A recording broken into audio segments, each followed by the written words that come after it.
ప్రియ విశ్వాసులారా, దేవుని యొక్క ఉచితమైన కృప వలన ఈ సంతస క్రిస్మస్ ఆరాధనలో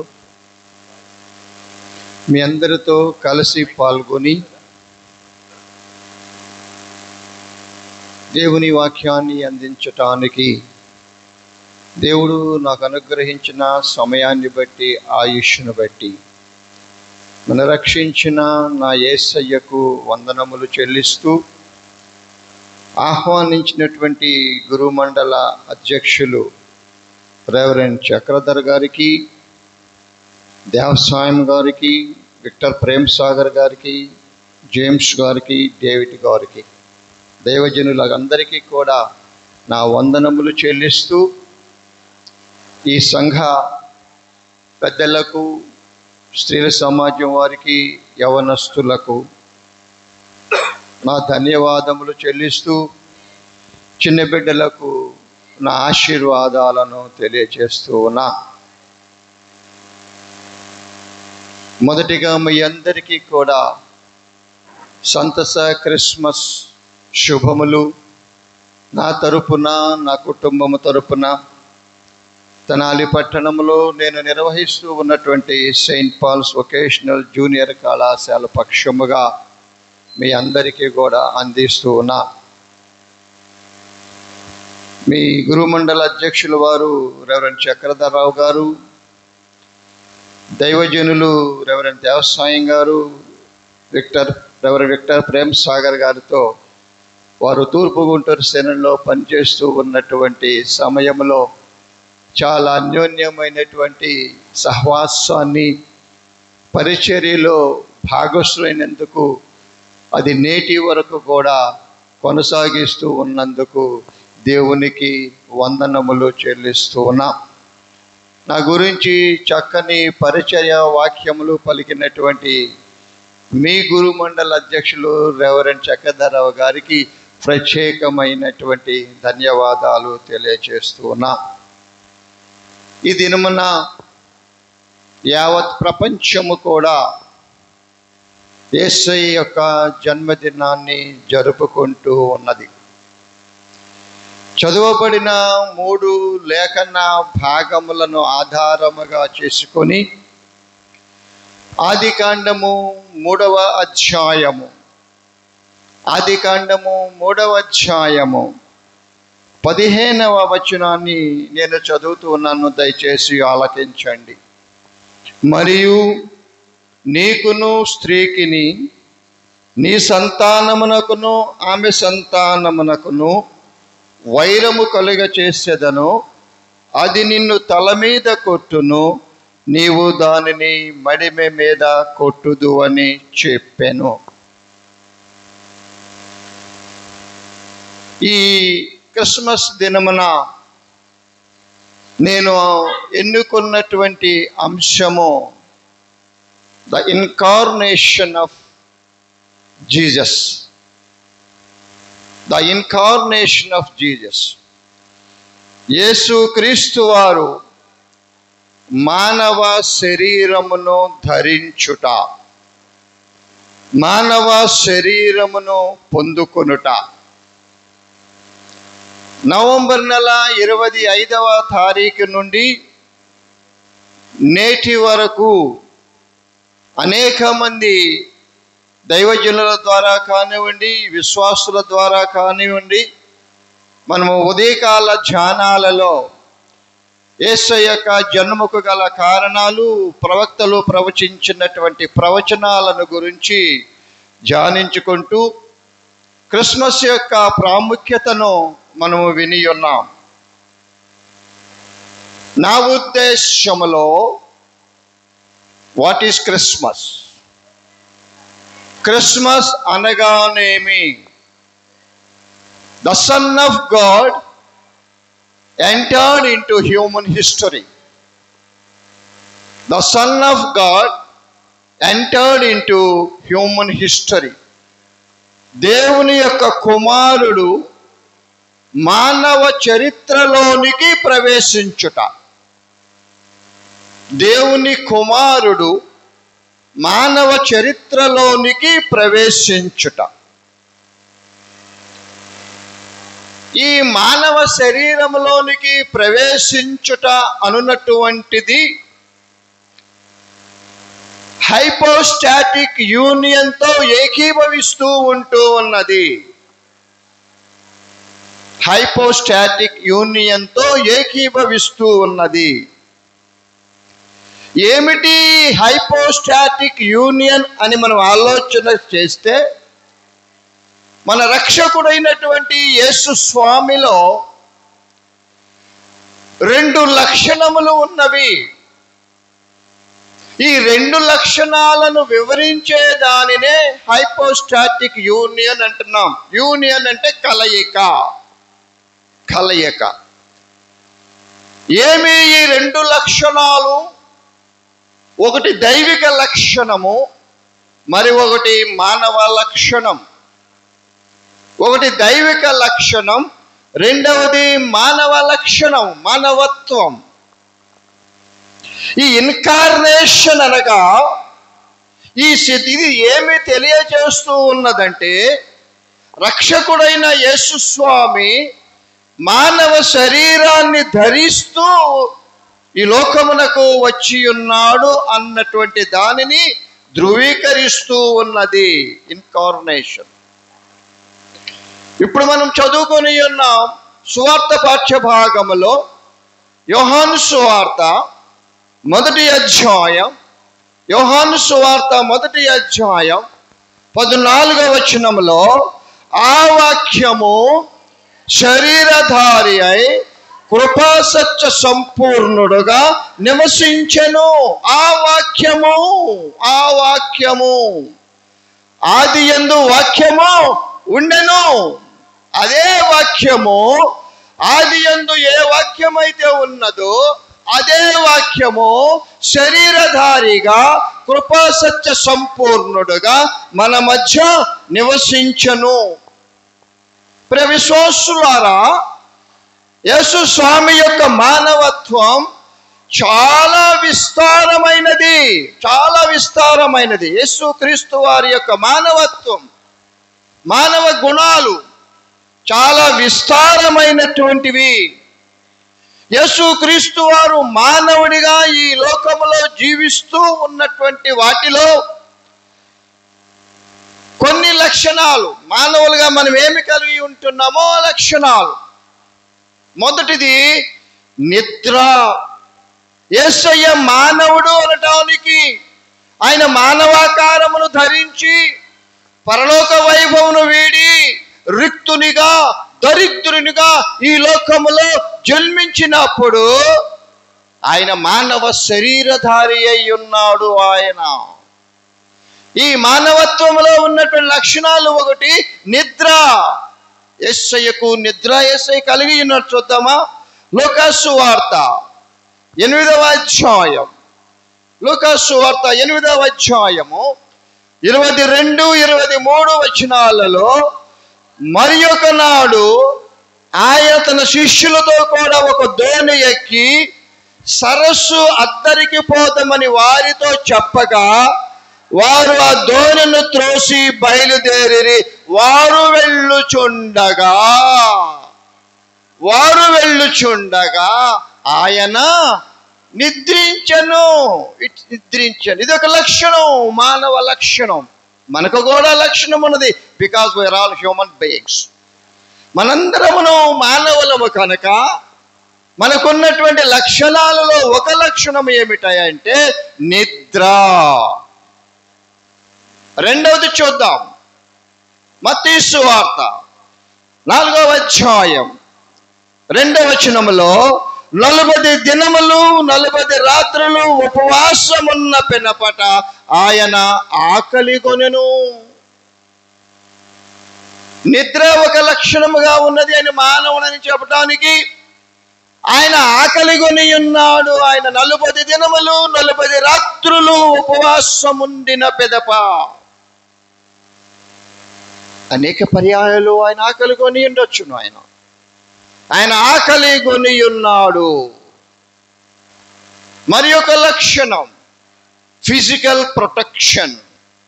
నిద్ర, ఆహారము, ఫిజికల్ ప్రొటెక్షన్.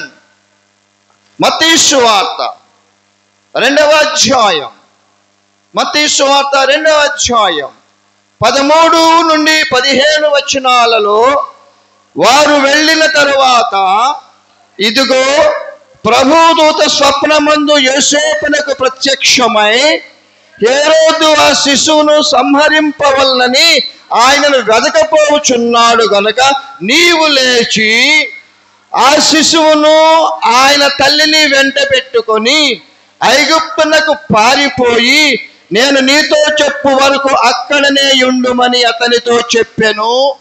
అప్పుడతడు లేచి ఆ రాత్రి వేళ శిశువును తల్లిని తోడుకొని ఐగుప్తునకు వెళ్ళి, ఐగుప్తులో నుండి నా కుమారుని పిలిచి తిని అని ప్రవక్త ద్వారా ప్రభువు సెలవిచ్చిన మాట నెరవేరునట్లు హేరోదు మరణము వరకు అక్కడ ఉండెను.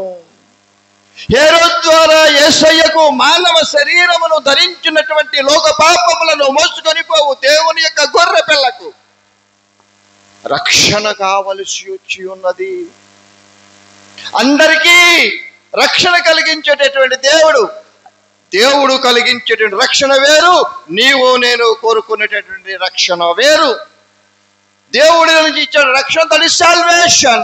నీవు నేను కోరుకునేటువంటి రక్షణ ప్రొటెక్షన్. దేవునికి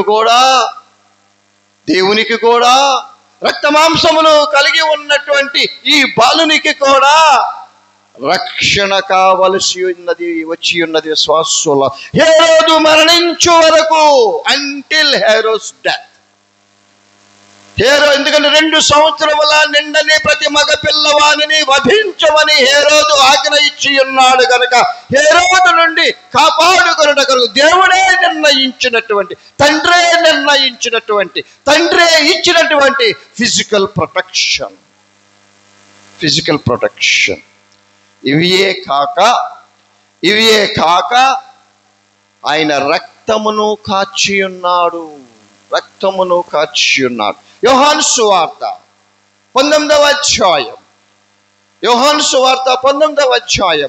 34వ వచనములలో, సైనికులలో ఒకడు ఈటితో ఆయన ప్రక్కను పొడిచెను, వెంటనే రక్తమును నీళ్లును కారెను. ఆయన మానవుడు అని నిరూపించటానికి, ఆయన మానవుడు అని రుజువు చేయటానికి మనవలే నిద్రను కలిగి ఉన్నాడు, మనవలే ఆకలిని కలిగి ఉన్నాడు, మనవలే ఫిజికల్ ప్రొటెక్షన్ ఆయనకు కావలసి ఉన్నది, మనవలే ఆయన రక్తమును కలిగి ఉన్నాడు. His body contain blood. ఆయన యొక్క శరీరములో రక్తము ఉన్నది. అంతేకాదు ఆయన మానవుడిగా ఇమోషన్స్ని కలిగి ఉన్నాడు. ఆయన భావోద్వేగాలను కలిగి ఉన్నాడు ఆయన. యోహాను సువార్త 15వ అధ్యాయం, 11వ వచనములో, మీ యందు నా సంతోషము ఉండవలెననియు మీ సంతోషము పరిపూర్ణము కావాలననియు ఈ సంగతులు మీతో చెప్పుచు, మీ యందు నా ఇమోషన్ మీ యందు నా సంతోషము ఉండవలననియు.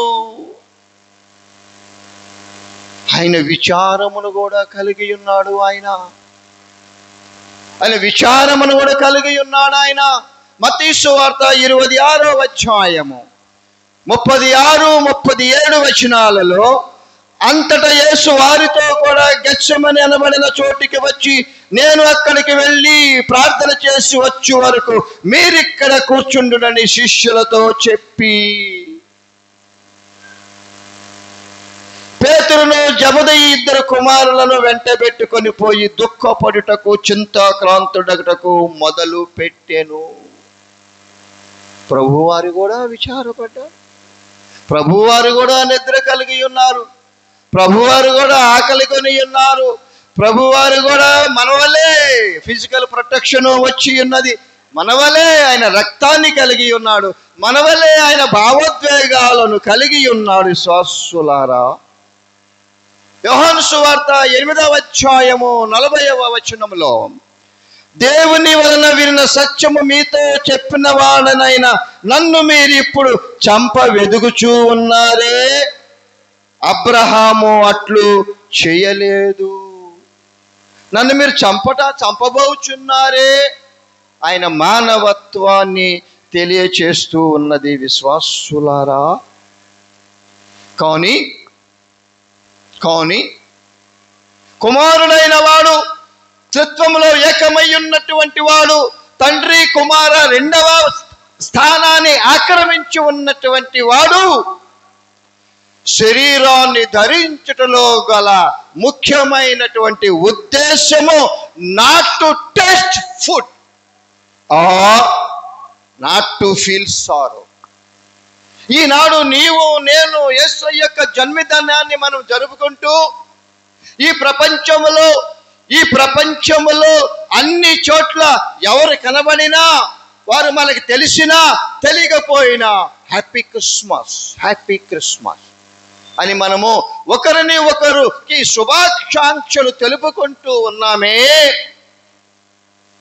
ఆ రక్షకుని యొక్క జన్మదినము ఆయన ఈ లోకంలోనికి వచ్చుటలో గల కారణము not to taste food or feel sorrow. ఆయన ఈ లోకంలోనికి వచ్చుటలో గల ఉద్దేశము, శరీరధారిగా ఆయన ఈ లోకంలోనికి వచ్చుటలో గల ఉద్దేశము కేవలము ఆహారము కొరకు మాత్రము కాదు, మానవుల వలె రుచిని తెలుసుకోవటం కాదు, లేదా విచారాన్ని వ్యక్తపరచుట కాదు. క్రీస్తు జన్మకు కొన్ని వేల సంవత్సరముల పూర్వమే క్రిస్మస్ సందేశము ఇవ్వబడినది. క్రీస్తు జన్మకు కొన్ని వేల సంవత్సరముల క్రితమే క్రిస్మస్ సందేశము ఇవ్వబడినది. ఎవరిచ్చారు ఈ సందేశాన్ని? ఈ మొట్టమొదటి క్రిస్మస్ సందేశాన్ని ఎవరిచ్చారు? సృష్టికర్త అయిన దేవుడు తనంతట తానే ఇచ్చాడు. ద క్రియేటర్ హిమ్సెల్ఫ్ కలుగునుగాక అని సమస్తమును సృజించినటువంటి సృష్టికర్త అయినటువంటి త్రిత్వములో ప్రథమ స్థానములో ఉన్నటువంటి తండ్రి అయిన దేవుడే గివెన్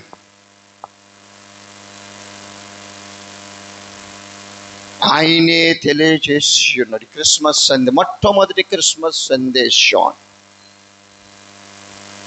మరి ఆయన ఎక్కడ ఇచ్చాడు? తండ్రి అయిన దేవుడు మొట్టమొదటి క్రిస్మస్ సందేశాన్ని ఎక్కడ ఇచ్చాడు?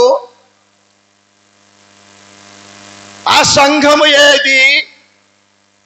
ఆ సంఘములో ఎంతమంది ఉన్నారు? తండ్రి అయిన దేవుడు ఇవ్వబడినటువంటి మొట్టమొదటి క్రిస్మస్ సందేశం ఎక్కడ ఇచ్చాడు? ఏదెను వనములో ఇచ్చాడు. ఏదెను వనములో మొట్టమొదటి తన కుమారుని యొక్క రాకడను గురించినటువంటి సందేశాన్ని సృష్టికర్త అయిన దేవుడు ఇచ్చాడు. ఏదెను వనములో ఇచ్చాడు. ఆ సంఘములో ఎంతమంది ఉన్నారు? 3 జనై, 3 ఉన్నారు. ద గ్రేట్ ఆదాము గారు, ద గ్రేట్ అవ్వ గారు, ద డిసీట్ఫుల్ అపవాది గారు. 3 సభ్యులను కలిగి ఉన్నటువంటి ఏదెను వనములో ఉన్నటువంటి సంఘములో సృష్టికర్త అయినటువంటి దేవుడు మొట్టమొదటి క్రిస్మస్ సందేశాన్ని ఇచ్చాడు. మొట్టమొదటి క్రిస్మస్ సందేశము ఇవ్వబడినది. విశ్వాసులారా, ఆ సంఘములో ఉన్నటువంటి 3 సభ్యులు ఈ సందేశాన్ని ఆలకించి ఉన్నాడు. ఆదికాండము 3వ అధ్యాయము 15వ వచనాన్ని మనం చదువుకుందాం. It is the first gospel. ఇది మొట్టమొదటి సువార్త. ఈ ప్రపంచంలో ఏదైనా కానీ మంచి వార్త, సువార్త ఉన్నదంటే that is the incarnation of his sun. సృష్టికర్త అయిన దేవుడు ప్రకటించి ఉన్నాడు, మిమ్మలను కాపాడటానికి, మిమ్మలను రక్షించటానికి నా కుమారుణ్ణి ఈ లోకములోనికి పంపబోతూ ఉన్న. ఇంతకంటే మంచి వార్త ప్రపంచంలో ఏమన్నా ఉన్నదా ఈ సోవాళ్ళకి? ఇది ఫస్ట్ గాస్పల్, ఇది ఫస్ట్ గాస్పల్. ఆయన కుమారుడు ఈ ప్రపంచములో పుట్టి, ఈ విశ్వములో పుట్టి అందరిలా యుక్త వయస్కుడయ్యాడు. ఆయన ఎక్కడ పుట్టాడో కరెక్ట్ అయినటువంటి ప్రదేశము మనకు తెలియదు, కానీ వాక్యములో పశువుల పాకలో పరుండ పెట్టెను. ఈ పశువుల పాకలో పరుండ పెట్టినటువంటి దైవ కుమారుడు అందరిలాగా పుట్టాడు, కానీ ఆయన యుక్త వయస్కుడు అయ్యాడు, కానీ ఆయన సాధారణమైనటువంటి వ్యక్తి కాదు. పశువుల పాకలో పరుండబెట్టబడినటువంటి ఈ శిశువు అతను సాధారణమైనటువంటి వ్యక్తి కాదు. దేవుని మానవుని యొద్దకు చేర్చుటకు దైవ కుమారుడే మానవ శరీరాన్ని ధరించాడు. ఆనాడు వారు కోల్పోయినటువంటి సహవాసాన్ని తిరిగి ఏర్పరచటానికి దేవునిని మానవుని యొద్దకు చేర్చుటకు దైవ కుమారుడే మానవ శరీరమును ధరించి ఉంటున్నాడు. ఇది చరిత్రలో ఒక అసాధారణమైనటువంటి సంఘటన. సో క్రిస్మస్ అనగా దైవతనయుడు ప్రపంచ చరిత్రలోనికి ప్రవేశించుట. క్రిస్మస్ అనగా గతి తప్పిన, స్థితి తప్పిన మానవుని దేవుని యొద్దకు చేర్చుట,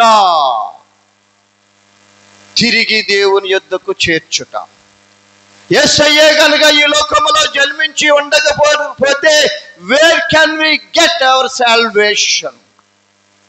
పశుపాలుడుగా ఆయన జన్మించి ఉండకపోతే నీకు నాకు రక్షణ ఎక్కడిది విశ్వాసులారా? అందుకనే ఈ Christmas, happy Christmas, happy Christmas.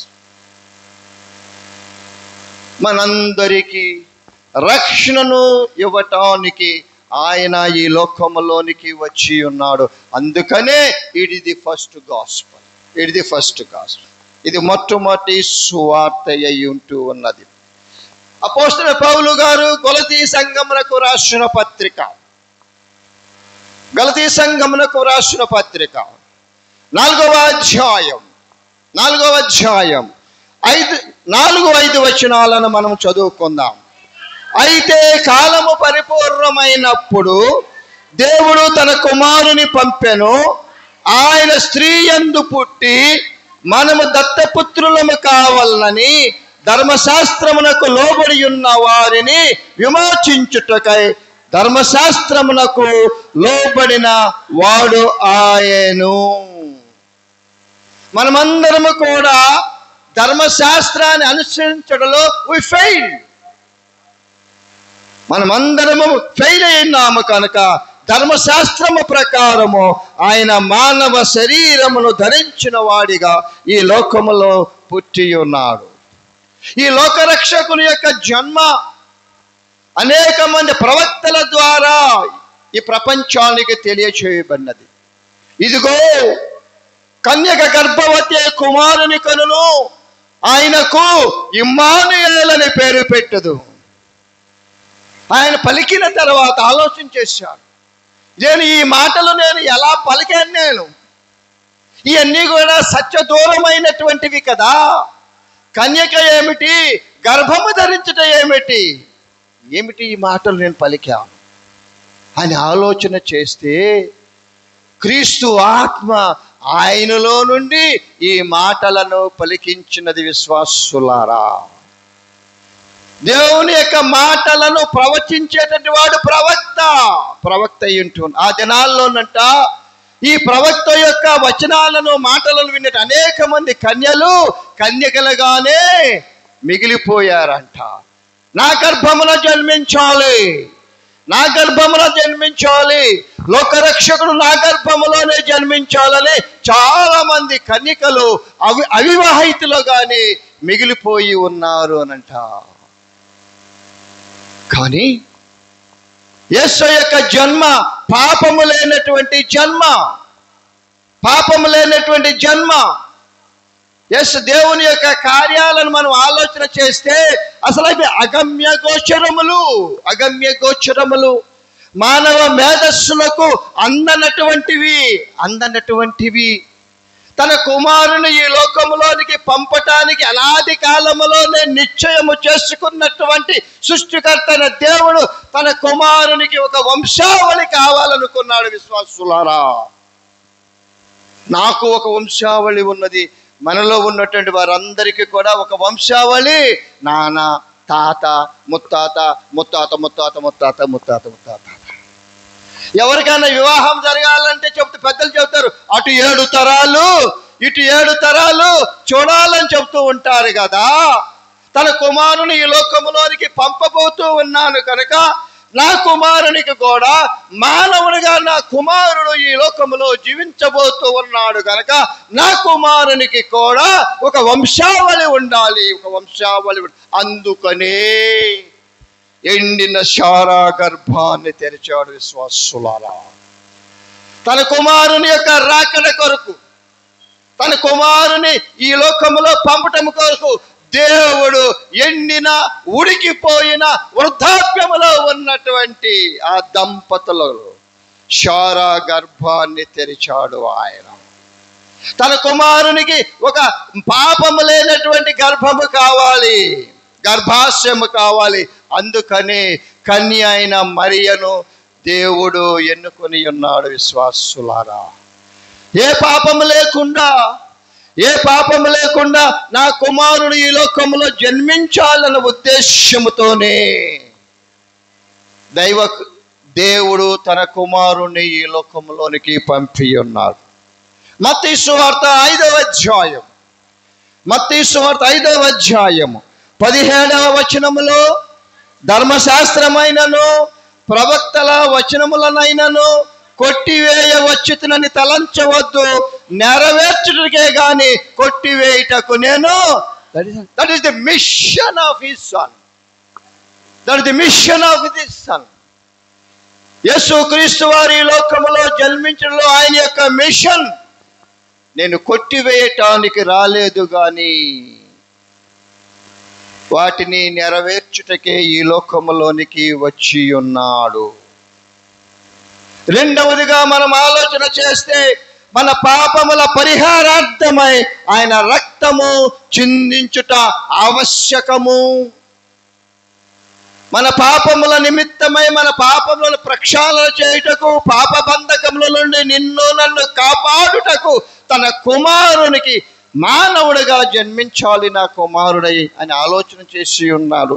Hebrew పత్రిక 9వ అధ్యాయము 22వ వచనములో, మరియు ధర్మశాస్త్ర ప్రకారము సమస్త వస్తువులను రక్తము చేత శుద్ధి చేయబడుననియు, రక్తము చిందింపకుండా పాప క్షమాపణ కలుగుదనియు సామాన్యముగా చెప్పవచ్చును. రక్తము గనుక చిందించకపోతే పాపములకు క్షమాపణ లేదు. మరి ప్రాణ త్యాగము చెయ్యాలి అనంటే ఒక శరీరము కావాలి. అందుకనే ఆయన మానవ శరీరమును ధరించున్నాడు. Body of flesh and blood. శరీరము కావాలి, దానిలో రక్తము కావాలి. అప్పుడే రక్తము చిందించబడితేనే కానీ పాప క్షమాపణ జరగదు గనక తన కుమారుణ్ణి ఈ లోకములోనికి శరీరధారిగా ఆయన పంపి ఉన్నాడు. హెబ్రీ పత్రిక 10వ అధ్యాయం 5వ వచనములో, కాబట్టి ఆయన ఈ లోకమందు ప్రవేశించున్నప్పుడు ఇలాగ చెప్పుచూ ఉన్నాడు, బలియు అర్పణయు నీవు కోరలేదు గాని నాకొక శరీరమును అమర్చితివి. నాకు ఒక శరీరమును అమర్చితివి. మానవ శరీరము ధరించుట లేనిదే క్రీస్తు వారు నిజముగా చనిపోయి ఉండేటటువంటి వారు కాదు. ఇన్కార్నేషన్ కనుక లేకపోయినట్లయితే, దైవతనయుడు మానవ శరీరాన్ని కలిగి జన్మించి ఉండకపోయినట్లయితే ఆయన చనిపోయి ఉండేవాడు కాదు. మరియు సిలువ వ్యర్థమే, సిలువ వ్యర్థమే. సిలువ వల్ల ఉపయోగం అంటూ ఏది కూడా లేదు. కనుక మానవ శరీరము ధరించకపోతే క్రిస్మస్ లేదు. మానవ శరీరము ధరించకపోతే పునరుత్థానం లేదు.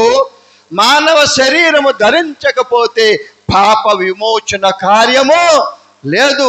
సో పాప విమోచన కార్యము జరగాలి అంటే ఆయన ఖచ్చితంగా మానవ శరీరధారిగా ఆయన ఈ లోకంలోనికి రావలసి ఉన్నది. That is Christmas. రక్తమాంసములు కలిగిన వాడిగా ఆయన ఈ లోకంలోనికి ఎత్తించి ఉన్నాడు గనక అదే మనందరికీ కూడా నేను చాలా గ్రామాల్లో ఈ క్రిస్మస్ కాలంలో పరిచర్య చేస్తూ ఉన్నప్పుడు నాకు వృద్ధులంటే నాకు బాగా ఇష్టం. ఏ సంఘానికి వెళ్ళినా, ఏ సభకు వెళ్ళినా నేను ముందుగా చూచేది ముసలి వాళ్ళు ఎక్కడ ఉన్నారా అని నేను చూస్తూ ఉంటాం. నాకు చాలా ఇష్టం. వాళ్ళు నేను అడుగుతా, మామా ఏం పండుగ చేసుకోబోతున్నావు మామా అని అడుగుతా నేను. వారిలో కొందరు బోసి నోరు వేసుకొని వాళ్ళు చెప్తారు, అయ్యా కిస్మిస్ పండుగ చేసుకోబోతున్నామయ్యా అని అంటారు. ఏం పండుగ? కిస్మిస్ పండుగ చేసుకోబోతున్నామయ్యా అంటారు. కిస్ అంటే ముద్దు, మిస్ అంటే పోగొట్టుకోవటం, ఒకవేళ దేవుడు మనల్ని ప్రేమించి ఇస్తూ ఉన్నటువంటి ఈ ప్రేమను మనం అందుకోలేనటువంటి స్థితిలో మనం ఉన్నామేమో విశ్వాసులారా. మనం క్రిస్మస్ పండుగ అనగానే ఏం ఆలోచన చేస్తాం? ఇల్లంతా శుభ్రం చేసుకుంటాం, మంచి మంచి బట్టలు కట్టుకుంటాం, మంచి మంచి పిండి వంటలు వండుకుంటాం, మంచి మంచి ఆహారాన్ని భుజిస్తాం. ఇది మంచిదే కాదని అనటానికి, ఇది భౌతిక పరమైనటువంటిది ఇది. కానీ ఆధ్యాత్మిక పరమైనటువంటి క్రిస్మస్ నీ కొరకు నా కొరకు శరీరధారిగా ఈ లోకంలోనికి ఎత్తించినటువంటి యేసయ్య యొక్క రక్షణ కార్యము నా జీవితంలో జరగాలి. That should be fulfilled in my life. That should be fulfilled in my life. Then only it is called as Christmas. Then only it is called Christmas. భౌతికంగా మనము జరుపుకునేటటువంటి ఇది మన ఆలోచన ప్రకారము మంచిదే, కానీ రియల్ క్రిస్మస్ ఈజ్ యేసయ్య లక్షణాలను మనము కలిగి ఉండాలి.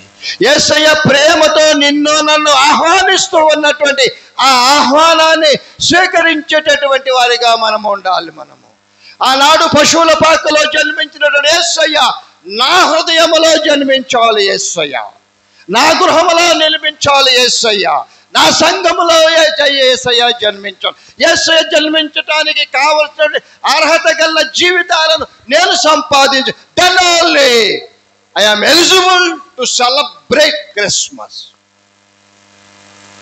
దానిని నేను అర్హత కలిగి ఉన్నాను. యేసయ్య జన్మించాలి. నా కొరకు తన ప్రాణాన్ని అర్పించడానికి నరరూపధారిగా ఎత్తించినటువంటి యేసయ్య యొక్క రక్షణ కార్యాన్ని నాలో జరగాలి అని మనము ఆలోచన చేసుకోవాలి. విశ్వాసులారా, క్రీస్తు వారిలో మానవ దైవిక లక్షణములు ఉన్నవని ఎంతోమంది మీకు తెలియచేసి ఉన్నాను. నూతన నిబంధనలలో క్రీస్తు యొక్క దైవత్వమును గురించి there are so many references. యేసు క్రీస్తు వారి యొక్క డివినిటీని గురించి అనేకమైనటువంటి రెఫరెన్స్లు మనకు ఉంటూ ఉన్నాయి. అపోస్తలుడైన పౌలు గారు తీతుకు రాసినటువంటి పత్రిక 2వ అధ్యాయము 13వ వచనములో, అనగా ఆ మహాదేవుడును మన రక్షకుడునైన యేసుక్రీస్తు యొక్క మహిమ యొక్క ప్రత్యక్షత కొరకు ఆయన ఎటువంటి వాడు? ఆయన మహాదేవుడు.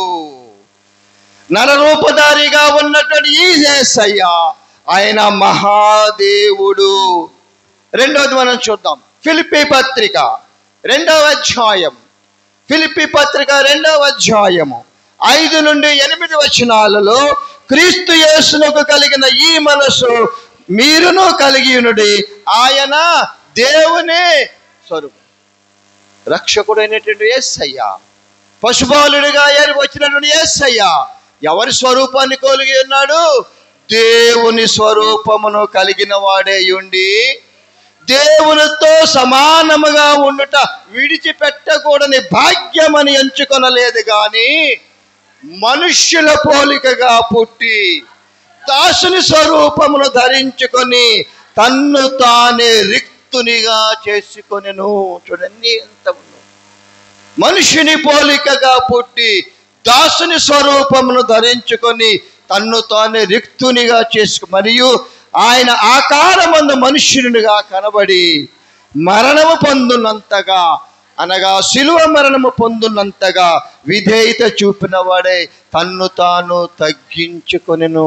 ఈ లక్షణాన్ని మనము కలిగి ఉండాలి. మనము తగ్గించుకొని ఈ క్రిస్మస్ లో ఆనందంతో గడుపుతూ ఉన్నటువంటి మనము తగ్గించుకోవాలని చెబుతూ ఉన్నాను. Form of God prior to incarnation. శరీరధారిగా రావటానికి ముందు ఈయన ఎలా ఉన్నాడంటే మహాదేవుడుగానున్నాడు. ఆయన దేవునితో సమానముగా ఉన్నాడు. ఆయన తనను తాను తగ్గించుకున్నాడు. ఆయన క్రిస్మస్ అనగా మనలను మనము తగ్గించుకొనుట. విశ్వాసులారా, మనలను మనము తగ్గించుకొనవలసిన వారమై ఉన్నాం. మార్కు సువార్త 14వ అధ్యాయం. మార్కు సువార్త 14వ అధ్యాయము 61, 62 వచనాలలో, అయితే ఆయన ఉత్తరమేమీ చెప్పక ఉండెను. తిరిగి ప్రధాన యాజకుడు పరమాత్మని కుమారుడు అయిన క్రీస్తువు నీవేనా? ప్రధాన యాజకుడు మాట్లాడుతూ ఉన్నాడు, పరమాత్మని కుమారుడు అయిన క్రీస్తువు నీవేనా అని ఆయన అడుగా, యేసు అవును నేనే. మీరు మనుష్య కుమారుడు సర్వశక్తిమంతుని కుడిపార్శ్వమున కూర్చుండుటయు ఆకాశ మేఘారూఢుడై వచ్చుటయు చూచెదరు. ఈ వచనాలను దానియేలు గ్రంథములో కూడా మనం చూడగలుగుతూ ఉన్నాం. దానియేలు గ్రంథము 7వ అధ్యాయం, దానియేలు గ్రంథము 7వ అధ్యాయము 13, 14 వచనాలలో, రాత్రి కలిగిన దర్శనములను నేను ఇంకా చూడగా ఆకాశ మేఘారూఢుడై మనుష్య కుమారుని పోలిన ఒకడు వచ్చి ఆ మహావృద్ధుడగు వాని సన్నిధిని ప్రవేశించి ఆయన సముఖమునకు తేబడెను. సకల జనములను రాష్ట్రములను ఆయా భాషలు మాట్లాడువారును ఆయనను సేవించున్నట్లు ప్రభుత్వమును మహిమయు ఆధిపత్యమును ఆయనకి ఇయ్యబడును. ఆయన ప్రభుత్వము శాశ్వతమైనది, అదన్నటికీ తొలగిపోదు. ఆయన రాజ్యము ఎప్పుడునూ లయము కాదు.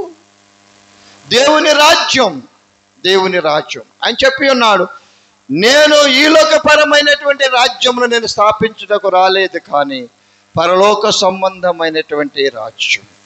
నా రాజ్యము ఈ లోకపరమైనది కాదు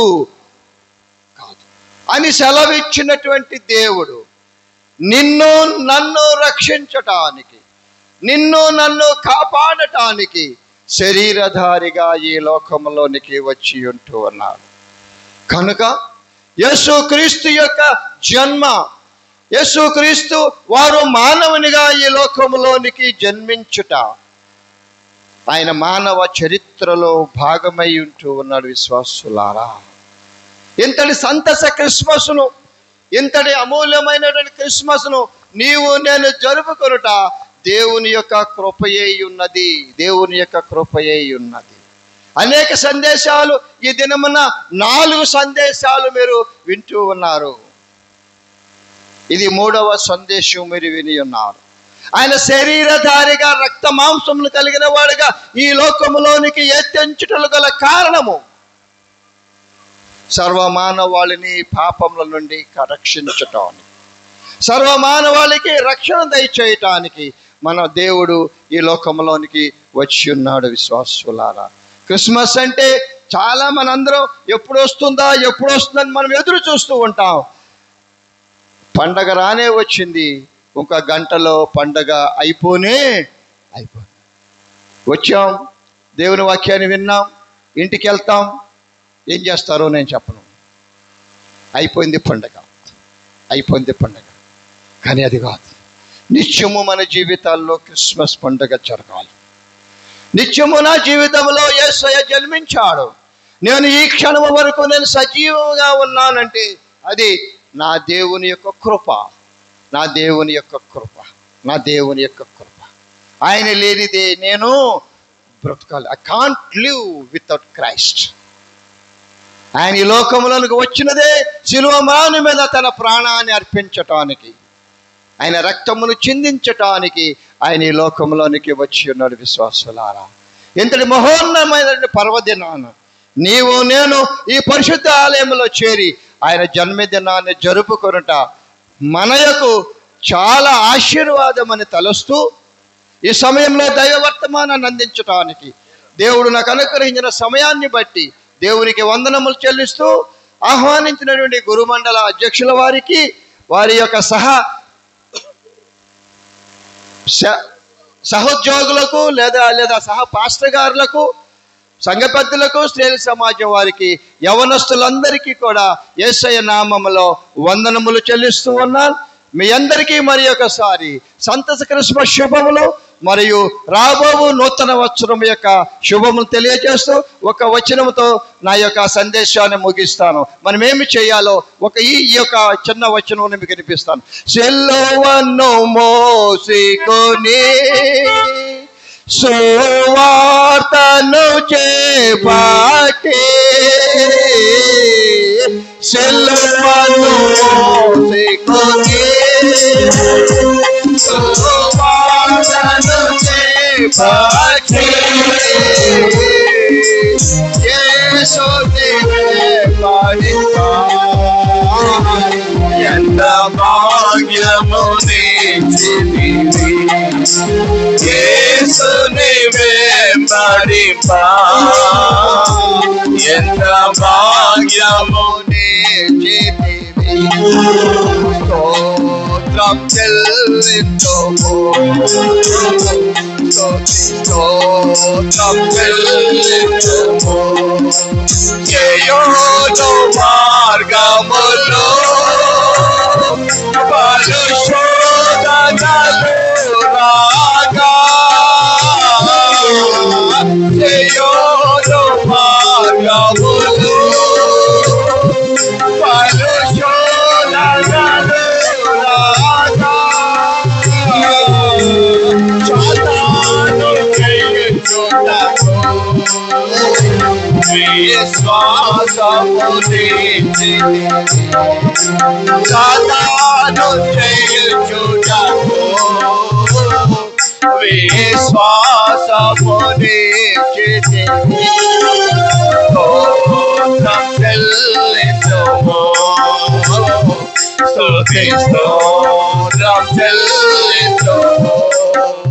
పాడెదా హల్లెలూయా, మరణాతా హల్లెలూయా, పాడెదా హల్లెలూయా, మరణాతా హల్లెలూయా, సదా పాడెదా హల్లెలూయా, ప్రభు యేసు హల్లెలూయా, సదా పాడెదా హల్లెలూయా, ప్రభు యేసు హల్లెలూయా. స్తోత్రం చెల్లింతుము,